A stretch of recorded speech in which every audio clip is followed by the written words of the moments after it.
Hi, welcome back to my channel, and today I am going to give you a quick guide to word count.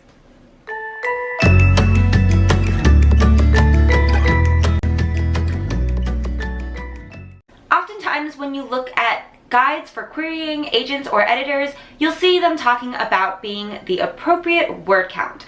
And what that means is that your book isn't too long or too short for the genre that you're writing in. Because if it's too short, it might be that you're not fleshing out your characters and your world enough. And if it's too long, it might be that it's lagging and the pacing isn't good, or you're just adding too much stuff. Now, of course, there are always books that are exceptions to the rule, and I will give you some examples of that, of bestsellers that are outside the range of suggested word count. But first, let me give you those ranges. So first I'm going to start with adult fiction. So just regular adult literary fiction can range anywhere from 75,000 to 100,000 words. 100,000 is a little bit long, but it is acceptable if you have a reason for having more words, like world building, more character arcs or subplots. If you are below 70,000, generally that's a little bit too short, and if you're above 110,000, then consider cutting about 10,000 words. And just to give you a guide for adult fiction, Amy Tan's Joy Luck Club, which was a bestseller, was 91,419 words. However, like I said, there are always outliers, and a good example of that is Ray Bradbury's Fahrenheit 451, which is 46,118 words. Now, when it comes to adult science fiction, you get more words to play with, and that is mainly because you need to do some more world building in order to get your readers to understand this brand new science fiction or fantasy world that you have created. So a lot of guides say that between 90,000 to 125,000 words is pretty reasonable for adult science fiction and fantasy. Okay, so moving on to young adult. So young adult is an age category, not a genre, so I'm going to go through different genres within the young adult category. First, I'm going to go over contemporary novels. If you're writing a young adult contemporary novel, then between 50,000 and 75,000 is generally acceptable. There are these areas that we call the sweet spot though, and I would say the sweet spot for young adult contemporary is about 60,000 to 70,000 words. And two good examples are books by John Green, The Fault in Our Stars, of course a bestseller, with 67,203 words, and Looking for Alaska was 69,023 words. Now on to young adult speculative fiction. This is anything like science fiction, fantasy, urban fantasy, paranormal, dystopian, all those fun things.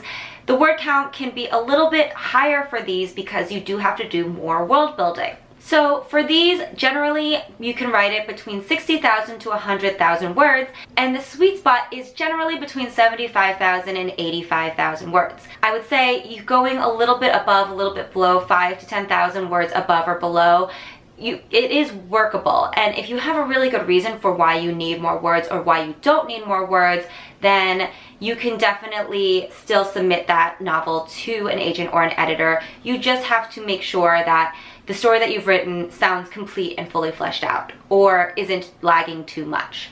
And to give you some examples of some novels that were bestsellers, there are The Hunger Games, which was 99,750 words. Across the Universe by Beth Revis, 98,469 words. Divergent went a little bit above, and it's 105,143 words.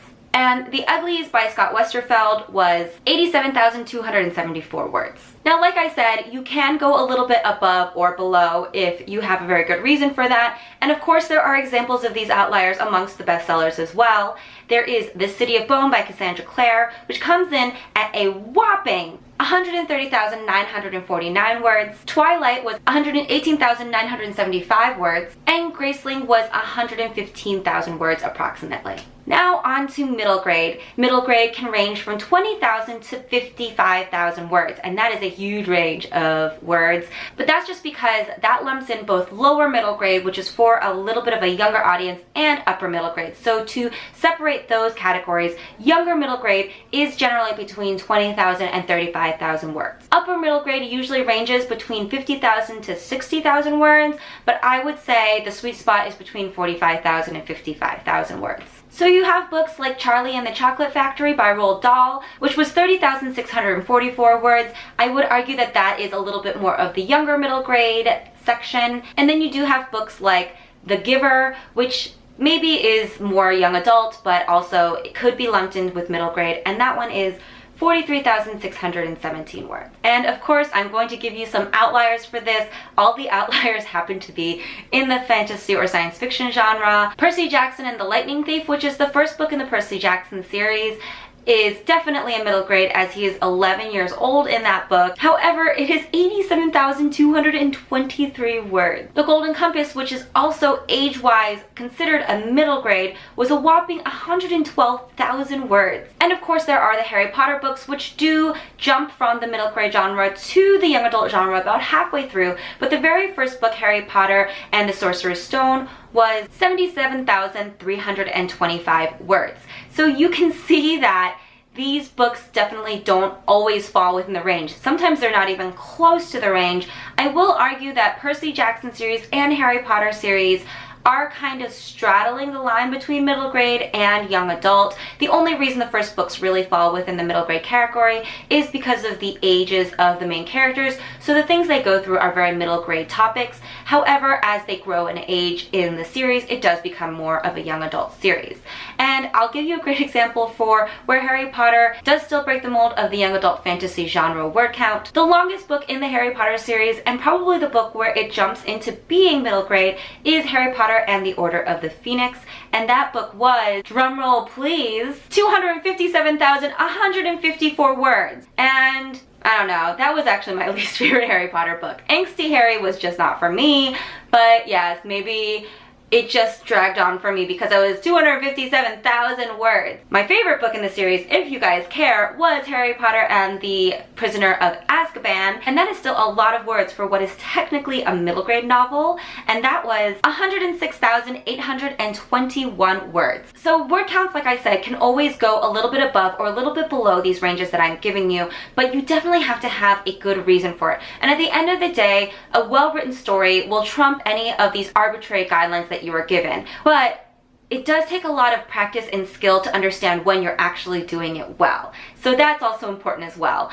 But to give you guys some hope for your novels, especially if they're running a little bit long, I'm going to tell you some classics that ran really long for the word count range for their genres. So The Hobbit, which is technically a middle grade, was 95,000 words. The Lord of the Rings novel all come in between 135,000 to 150,000 words. Gone with the Wind obviously was written a very long time ago, but even for that time, it was huge. 418,000 words. That's a lot. And I read that novel when I was in high school, so I cannot believe I read 418,000 words. So you can see there are always outliers to these rules. The main reason for having guidelines, though, is because when you're first started out with writing fiction, you kind of don't know all of the ins and outs and tips and tricks for writing. So following the guidelines really helps you to be disciplined in your writing at this beginning stage so that you can practice your craft, and then when you understand it better, you can then break those rules that you've been given.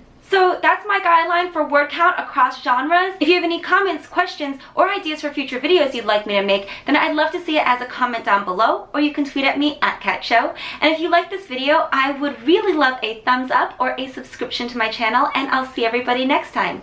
Bye!